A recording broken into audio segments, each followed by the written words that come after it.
This is a very individualistic society. People want to do what they want to do. They don't want to be told what to do.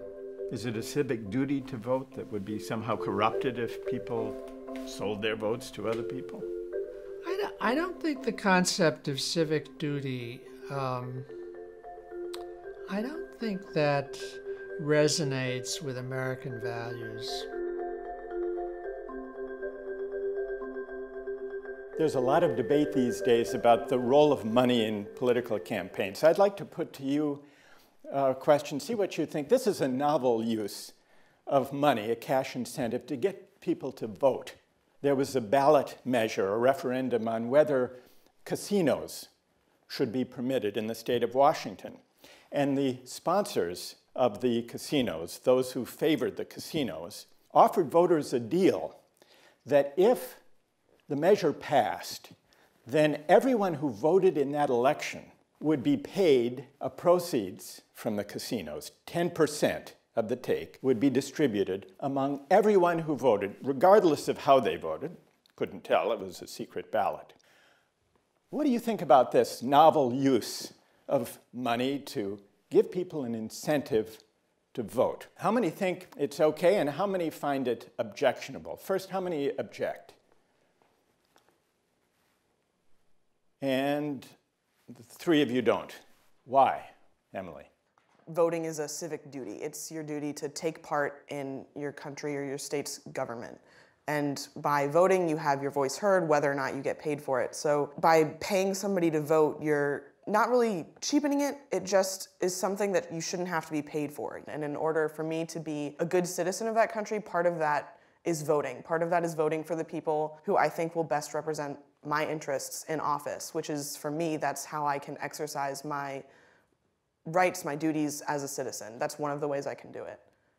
It's possible that none of the candidates running would best represent my interests, or I could find some other reason to object to voting simply because I don't think that the choices are representative. Or I could see that the cost of voting, spending time going to the polls would be too high of an opportunity cost, and I could do something more productive with my time. So do you think that people should weigh up the opportunity costs of taking the time to go to the polls and compare that to the benefit they think they will get by voting for their favorite candidate? I think that's a reasonable way to decide. And one way to kind of combat that or to lower the opportunity cost to encourage more people to vote is measures like absentee voting or some sort of online voting system that would make voting easier or less of a time cost. Ellie? I don't think the concern here should be about whether or not we have a duty to vote. If we are being paid to vote, that changes the nature of voting. And who's to say that there is no connection between being paid and the type of vote that we have? As you say, we don't know what the outcome is, and I think that's problematic. Paying people to vote is corrupting or degrading, you think? I think so. Josh? I think it definitely depends where the money's coming from. Because if it's coming from a casino, it's sort of like purchasing a vote because someone's more likely to vote in favor of the casino's preferences if they're being paid by that very entity. But if they were given just an incentive to vote in general, that may actually serve a better purpose because, as you said, often people don't vote at all. Like 50% in presidential elections, that's still pretty low. Let's put aside the casino for the moment. Okay. And imagine a case of the government paying people a certain amount, a nominal amount, if they vote. What do you say to Ellie's worry that this somehow cheapens the vote? It's corrupting to give people the idea that the reason they should vote is for money. I think it does cheapen the vote in a way. I think it's sort of our duty to serve our country in that particular way. So in my opinion, I still don't think anyone should be paid to vote. I would prefer to penalize, frankly, which sounds a bit harsh, but I think that mandatory voting, I think, is an important aspect of a civic role. Oh, so you would be in favor? I would. You yourself of mandatory? Yes. You know, if you are a citizen of a country and you are benefiting from public goods, I think part of being a good citizen is to show up and, you know, you're making choices not for yourself, but also for the future generations. Right. So I would be in favor of mandatory voting. I do understand that any hope of there being mandatory voting is pretty slim. So what alternative do I have? And it would seem to me that the only other alternative would be to incentivize people. To pay them. To pay them. I don't vote in every election. I don't know why you'd want to bribe people to vote when they could vote costlessly, but don't because they have no interest, no knowledge, think it's all rigged and so on. You don't think it would be a good thing to increase voter turnout? No. Why would it be a good thing?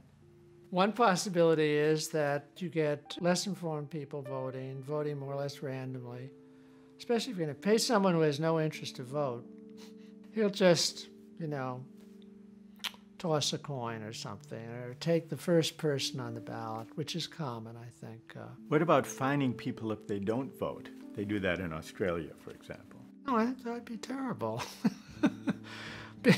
That'd be terrible, because then their voting would really be irresponsible. The most important factor in a country being successful is the quality of its institutions. And what makes countries wealthier and happier is high levels of civic engagement, institutions that function, and strong civic relationships. And if you turn those into markets, you actually undermine the efficiency of your economy in the long run. Anything that undermines that principle of everyone being equal and having an equal voice in the system ultimately undermines the system as a whole. So Josh and Emily agree on this much, at least, that voting is a civic duty and that paying people to perform a duty somehow cheapens or degrades the meaning of that civic duty. Is there someone who disagrees with that idea? Ryan? To what Emily said, that it's a civil obligation to vote, I don't think it is a civil obligation. And I think that it's just as much to not vote and say that the candidates are not expressing your interest. That is as much a protestation as voting itself. Nicole? Well, your silence means nothing to the state. Does the silence mean that you're apathetic? Does it mean that you're really passionate but nothing represents you? Like, that's an opportunity for you to speak out. You're never going to change what the politicians look like if you stay silent. Maybe on that merit, there could be a ballot option Right. to voice your reason for not choosing a candidate, to make it explicitly clear to the state why you have chosen not to pick a candidate. I think that's a great idea. So you could have none of the above as an option on the ballot. Erica, you've even gone further. You can check none of the above and then write a short essay about why. I'm not sure. Kevin? I would argue that not voting is making the conscious decision to vote for the status quo. I have trouble articulating why I believe that it's a civil obligation. That being said, the democracy works better the more people who engage sincerely and seriously with the process itself. Whether that necessarily means we should jump to an obligation, I'm not totally sure about that. But it does work better if more people were engaged. But you're not sure that there is a civic duty to vote. I'm pretty sure there is. I just haven't come up with a good explanation for why. What I was going to say is that I have absolutely no problem with using monetary incentives to vote. And the reason for this is that I do believe that in a sense it actually protects the whole voting process because it makes more people vote, and if more people vote, it's much harder to rig elections, or the effects of buying votes would be relatively smaller if the turnout is much larger. I agree. I think that it's the casino is the one providing the incentives creates a distortion of the process. However, if there was some sort of third party like trying to get more Americans to vote, then I think that it makes sense to provide a monetary incentive for this process because it really makes the overall democratic system work better and more effectively. You don't want the government to provide the money. Correct. I don't think it's the role of the government to get involved. But any third party? Well, suppose the third party is a casino. Because they're so directly involved, it creates a corruption process. Suppose it's some other company that doesn't have a ballot measure. Then I think that's okay. What would such a company be that might sponsor, I don't know, McDonald's offers a free Big Mac to anyone who votes? I think that would be okay if they're not directly involved because it's creating a better functioning democracy, getting more people to vote, and helping to offset the opportunity cost of voting, and without providing a very direct correlation to a particular side of Lindsay, do you really think a Big Mac would offset your opportunity costs of voting? No, but it would provide some benefit, which I appreciate. Okay, Abdul. Well, regardless if it's a Big Mac, I think paying people to vote corrupts the motivation to vote. People will start to go to vote just to get the money, which means they will care very little about what their vote is. If somebody did not care enough to vote in the first place, and then started to care when they got the 3 Big Macs or the $100, they will go just to get it done. That's pretty sad because we'll get the wrong people in the government, and this government will not necessarily be reflecting the opinions of the people. So you would rather I completely don't understand how paying people to vote and without stipulating like any voting preferences is going to corrupt the government itself. Like more people are going to be voting, so there is going to be a chance for like better representation of more ideas. I'll tell you how. This person is going to vote just to get the $100, and when they do that, they're going to vote for something that doesn't necessarily represent them. It's just not representative because you just go in, it's like a chore, you just tick any box, and then you're gone, you're done. There's no... On that note, it might not be a function of how much someone cares about voting, but how informed they are about their ballot options. It's not deliberative. Plus, we've had a similar system, the highest rate of voting in the entirety of the United States with political machine era, 1860 to 1920.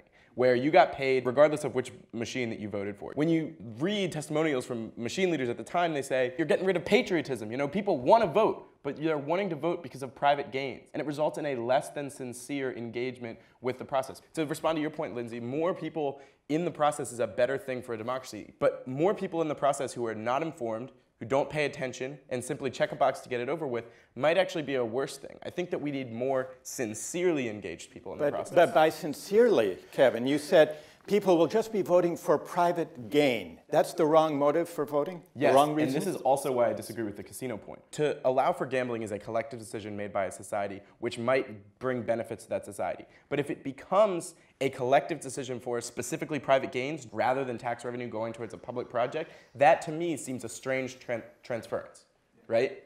It changes from a collective problem to one of private gains. So voting for the sake of one's own private gain, that's a misuse of the vote. Voting entirely based upon that. I think the time that it takes any one person to become truly informed about the decision that they're making far outweighs the tiny benefit that they get as a voter in an enormous democracy. So I don't think that rational ignorance is somehow perverse. I think it's completely understandable. But Ellie, you've used this term rational ignorance. How could ignorance ever be rational? The amount of time that it would take one individual to understand the policies of the different parties, given all of the enormous information costs, the fact that the media is quite often misleading, that truly outweighs the tiny, tiny benefit that one individual would gain. You say that it isn't worth going to the trouble, if you think about it. I say that we can't expect people to go to vote because of some kind of altruism. I think that people go to vote because it's an expression of their preferences and they feel better having done it, not because they expect some kind of overall gain. Kevin said private gain should not be the primary motive for voting. And Nicole, a moment ago, you said it should be about deliberating.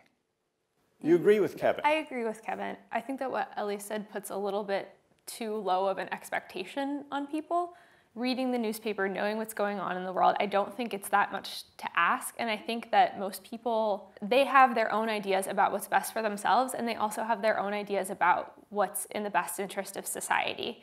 And it doesn't take a lot to have a conversation with somebody and get involved in that process. Lots and lots of people do it, and I think that it's perhaps a little bit elitist to think that the general population doesn't feel the same way. I'm not sure that Ellie is arguing that the general population is incapable of coming to fully informed decisions, but perhaps they don't really have an incentive to do so because the expected value of casting a vote and having that vote result in some sort of desirable outcome for the individual is very low. There are some who suggest that voting is mainly and should be a matter of weighing the benefits and the costs. And then on the other hand, voting should not be thought of as a matter of weighing benefits and costs, but instead deliberating about the common good, not about seeking private gain, but about the public interest. What are the expressive benefits of voting? I would say a selective benefit would feel that I contributed to my country's democratic process. But is there a limit? For example, in my country, we had an election a year ago. There's no absentee balloting system, and I would have had to pay $700 to get on a plane, fly home during my exam period, and cast that ballot. So for me, it was weighing that cost. Do I risk my exams? Do I risk $700 to fly back home round trip? The opportunity cost for me was much too high to I completely agree with that. I think that if your costs outweigh your benefits that you get with voting, regardless of whether or not your candidate wins, is an individual matter. Well, I have a problem with the idea of the private gain, the opportunity cost for me. Eventually, we are citizens. We are part of a group. We need to think about the opportunity cost of me not voting on others. It influences all the nation when the wrong decision makers come to power. So would you vote regardless of the cost? I cannot fly back to Bulgaria, for example. But if you could, would you do it? Yeah, I probably would. Do you think you're obligated to do it?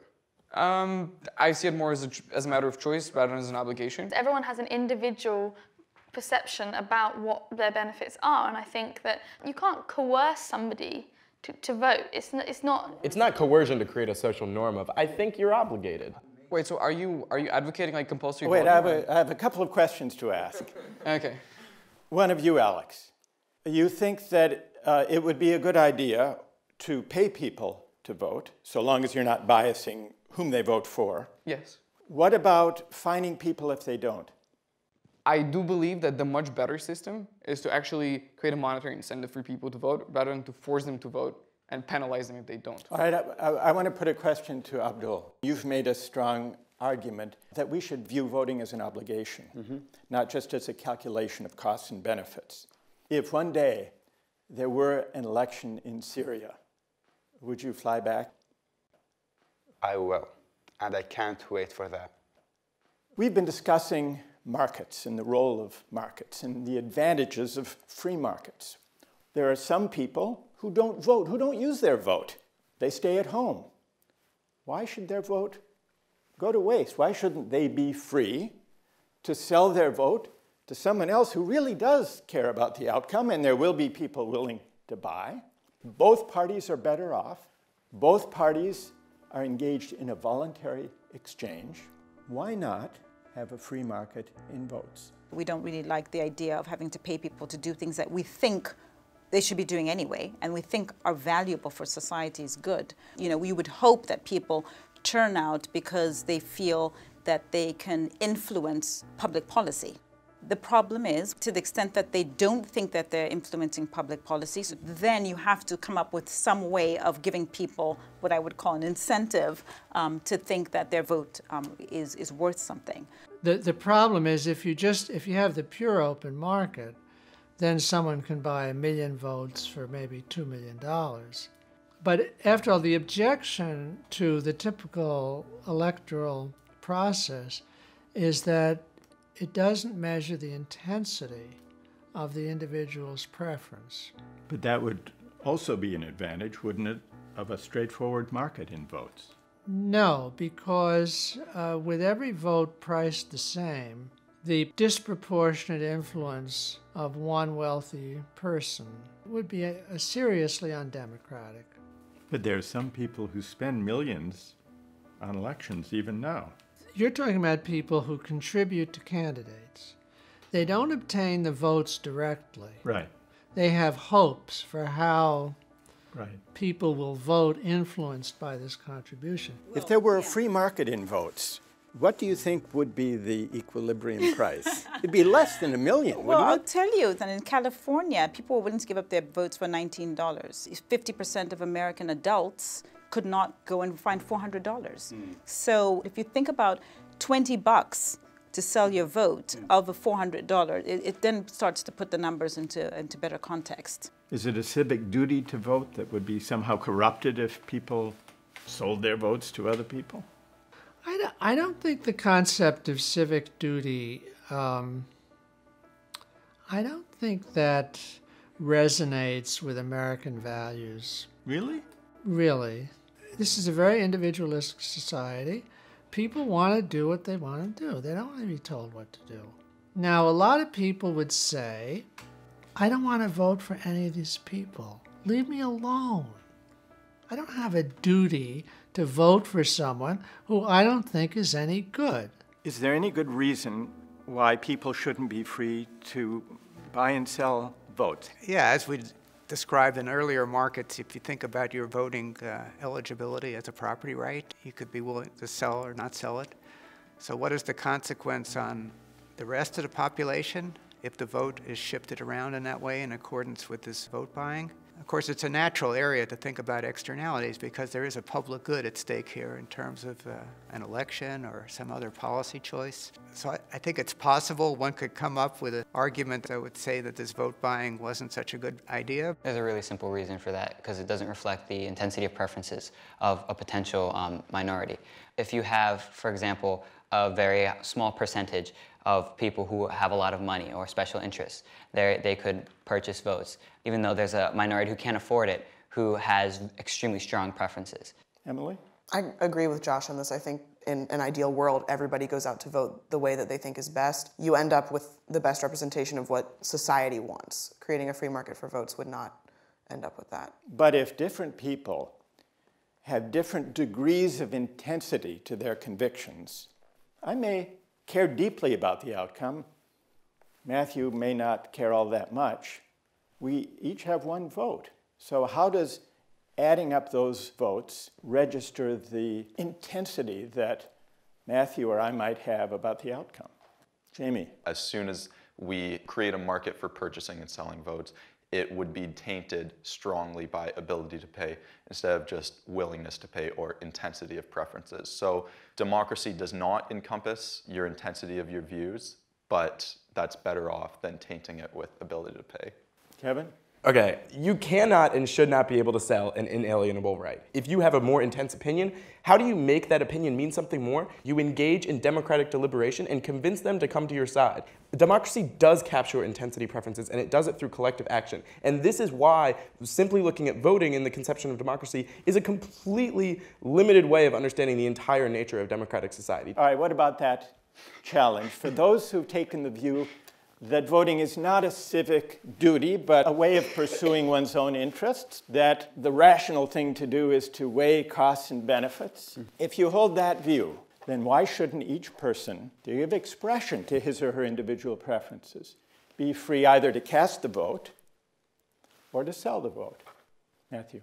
Can't selling your vote be sort of coercive? So, for example, if I'm someone who is in the lower 10% income bracket, if someone offers me $10,000 for my vote to decrease the tax bracket on the highest 1%, obviously I'm going to take the $10,000 even though I'm voting against my own preferences, regardless of how intense I feel about that. And so you have this bias that's unrepresentative of the democracy. So we should legally block your right to make that choice. I believe you shouldn't allow a market for votes. I'd like to shift to another question related to the meaning of citizenship, immigration. We have fierce debates about immigration policy, immigration reform, and some economists have proposed a simple solution. Gary Becker, the Nobel Prize winning economist at the University of Chicago, has made this proposal. Sell the right to immigrate. He says, let's set a price of, say, $50,000 on the right to immigrate. The advantage would be it would attract young, entrepreneurial, skilled workers, precisely the kinds of people, Becker says, we want to come. And people may complain that not everyone can afford the $50,000, but there could be loan programs from the federal government or from private sources. People would be able to pay back over time. What do you think about the use of the market to allocate citizenship? How many would be in favor of a market in citizenship, in the right to immigrate? And how many against? All right, actually, so the majority of you are in favor. Let's first hear why you're in favor. Ryan. Well, people are a unit of a resource, and I think you can put a price on a resource. We have this debate in many countries about whether or not we should put a price tag on citizenship. And when there's a need of foreign investment, when we need strong entrepreneurial people, I don't have a problem with putting a price on that. And in the long run, this will encourage people to come to the country and can be extremely beneficial economically. Lindsay. I would have a little bit of an issue if this was the only path to citizenship. I think it really needs to stand alongside existing naturalization programs. Why?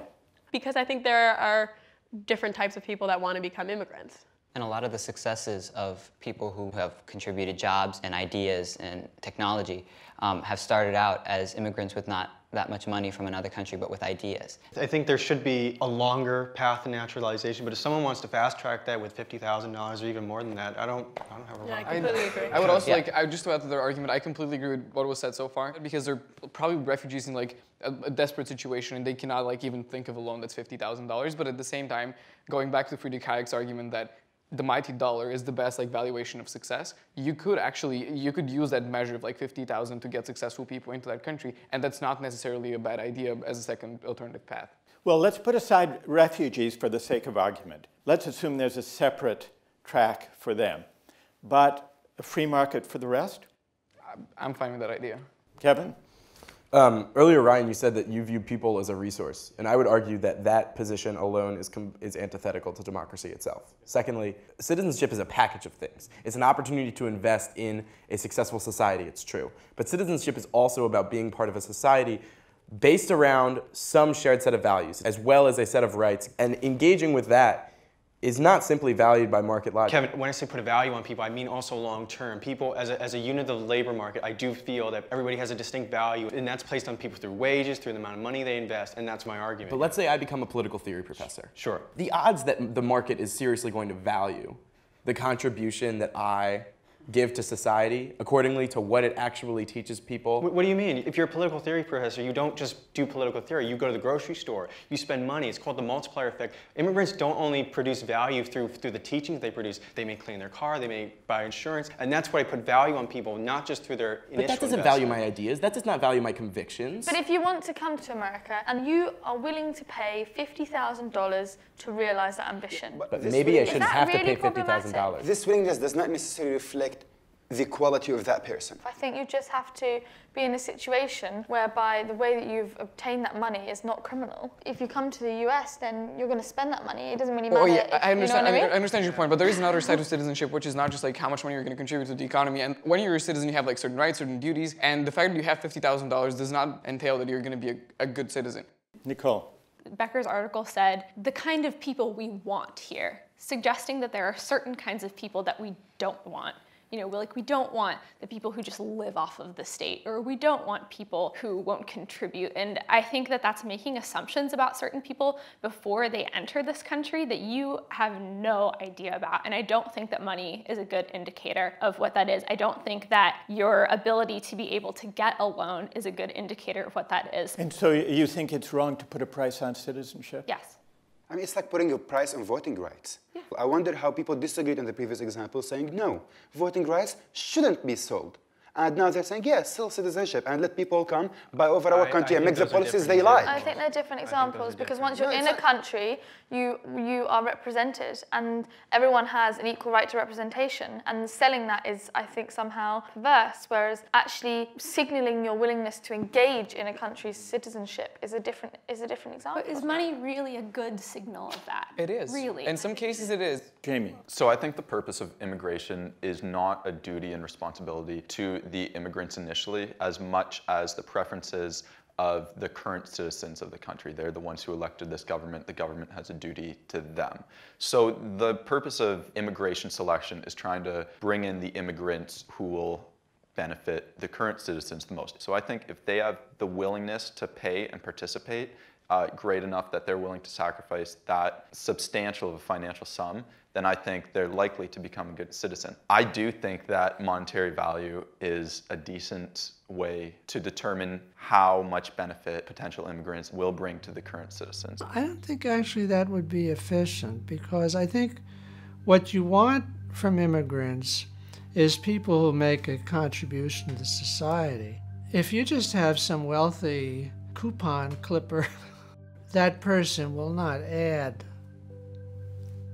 anything of real value to the United States. A lot of the people that we want, they don't have any money, and yet they might be very productive Americans. I think it makes complete sense. And in fact, many countries, I believe, have this kind of policy. They basically agree that, particularly in the case of business people or other wealthy people, somebody who's willing to invest a lot in the country, that's sort of enough to buy your citizenship, as it were. I see no objection to doing that. Using an auction is not the right tool. Because? The value of citizenship is not determined by how much income you have. There are people who are outstanding citizens who have no income, and there are people who are dreadful citizens who are very wealthy. And so I just think it's the wrong metric. We do allow foreign investors to get a fast track to citizenship if they invest a certain amount of money and create jobs. Do you have any objection to that? No. It doesn't bother you that they, in effect, can buy American citizenship? You don't think that cheapens the meaning of citizenship? No, I don't think so. If the basis for their citizenship is that they're going to be productive in the United States, well, they're going to be paying taxes and providing jobs for Americans. So they're not just coming here to lie on the beach. Do you think it cheapens the meaning of citizenship to put it up for sale? I don't find that a meaningful way to think about citizenship. In fact, it seems to go the other way because it sort of is demonstrating that this is such a valuable thing that at least some people are willing to pay a tremendous amount to attain this status. I think, if anything, it's a positive mark. Setting your immigration policy is an issue for a democratic government to decide democratically, and having private individuals kind of thwart that isn't right. You're worried that it turns citizenship into a purely instrumental good. Yes, and if you take that logic to its end, the more money you earn, the more votes you should have. For democracy to work, people have to come to it as equals.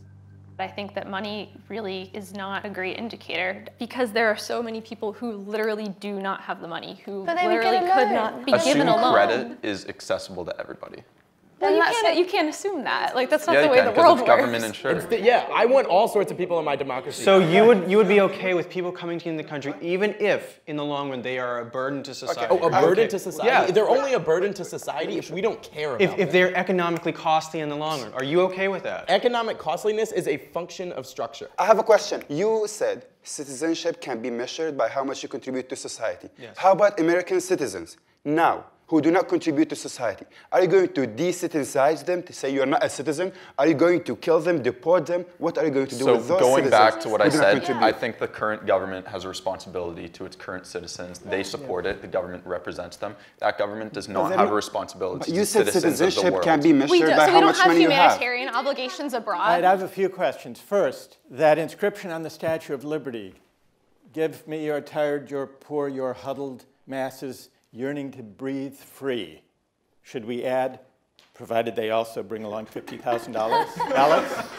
No, I don't disagree with what's written there, but I definitely do believe that if there are parallel ways to get into this country which value different types of success, it's completely fine to have a way which actually measures success in monetary terms, because success can be measured in monetary terms in some cases. You mentioned the foreign investor provision. Yes. Which is that for an investment of $500,000 that creates 10 jobs over a period of time, a foreign investor can get the right to live in this country with his or her family. And it's one path among very many. So you're in favor of that? I'm absolutely in favor Lindsay? of that. Of course. Yeah?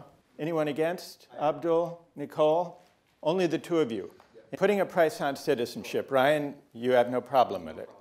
Now, let's suppose a foreigner from abroad very much wants to come and is willing to offer me a lot of money to sell him my citizenship. Should I have the right to sell my citizenship to someone else and swap places? If the recipient country to whom you would be going is okay with it and you are willing to sell your citizenship, that's fine. I think it's the same thing. We're commoditizing a passport, for example. And if I were to not consent to this, I would be in contradiction to my original position. You're okay with it, Lindsay? I really think that this, along with other institutions, signifies a willingness to participate in a country's citizenship. So if I want to sell my citizenship to a foreigner and we agree on a price, that's fine. Yeah, because it signals that you want to get involved in this foreign country. No, maybe I don't want to get involved in the foreign country. I want the money. By doing that, you are stating that this is the value that you attribute to this foreign country. So citizenship should be alienable. There should ideally be a free market in citizenship. Yes, alongside other institutions, which we've We just said that we agree to the existence of that market as long as there are also like other ways. We've talked now about two different cases of markets and citizenship. One to do with voting, the other to do with buying and selling citizenship itself. In the case of voting, we had a debate about whether the point of voting, whether the purpose of democracy is aggregating people's individual preferences and interests, or whether it's deliberating about the common good. And here in the discussion of citizenship and money and the right to immigrate, we've had a debate about whether citizen itself should be alienable, something bought and sold in the market. Can anybody take a stab at articulating the competing ideas of democracy that have arisen in both of these discussions. Nicole. You can't place a dollar value on being a part of a community. You can't place a dollar value on how much your vote matters. One person's citizenship does not count more than somebody else's, regardless of how much you think they may contribute, because the way we value contribution in our society is laden with lots and lots of social norms that reasonable people can absolutely disagree on. So what is democracy for? Communicating with each other and trying to come to the social good. It's not about who's worth more or who counts more. So the point of democracy, Nicole, you think, is deliberating together within a political community about the common good? Sure. And money corrupts that, you think? Yes. And why does money corrupt it? Because people don't have the same amount of money. If there were not severe inequality, then do you think it would be okay to put votes up for sale and, for that matter, citizenship? No, because money has no inherent meaning. Some people think that there is inherent meaning in citizenship, perhaps in community, and to place a dollar value on that, that's pretty arbitrary. It makes democracy instrumental and citizenship instrumental rather than recognizing their intrinsic importance? Yes. Lindsay, you don't see it that way. I just think that money communicates information. There are some stuff that cannot be communicated by dollars.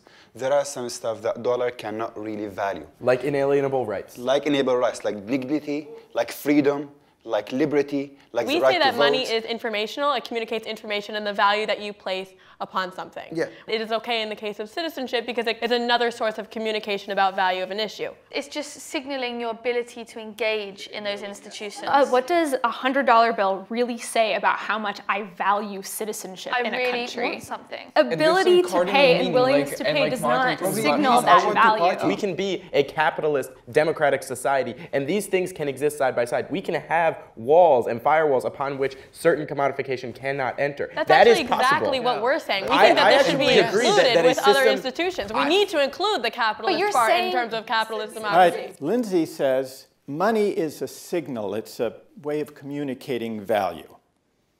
It's a piece of information. And Lindsay, your critics seem to be suggesting that it isn't only that it's a way of conveying information, and not only information, valuation, that changes the meaning of the good. How do you answer that argument? I think it's another source of information on how people value a good that we should consider in a variety of situations. But I believe that we will find some cases in which money entails other modes of relationships which can start to change individual values. I completely agree with that, but I also see money as a source of information, which I really think... For everything? I want to go back to what you were saying about democracy being a source of debate and communicating ideas. I just think that money is an addition to this. That could be valuable. We've debated the role of money in markets, in voting, and in citizenship, and the right to immigrate. And we've had a lively debate about what the role of money should be in regards to citizenship and democracy. And I think underlying this debate are competing ideas about what markets do and about what democracy is for. Are markets primarily a means of communicating information about how people value goods? Or are markets also, do markets carry certain norms, certain values that can sometimes change the meaning of the goods being valued or exchanged? And then I think we have two competing ideas of what democracy is for. One view says democracy is really for adding up people's preferences. And on this picture, what the public good consists in really is summing up individual interests.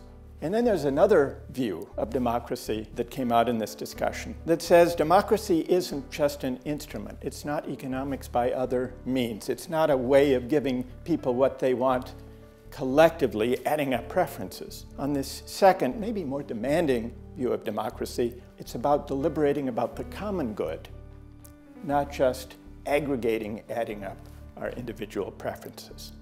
Not surprising, perhaps, the debate about money markets and citizenship should take us to these big questions about what democracy is for.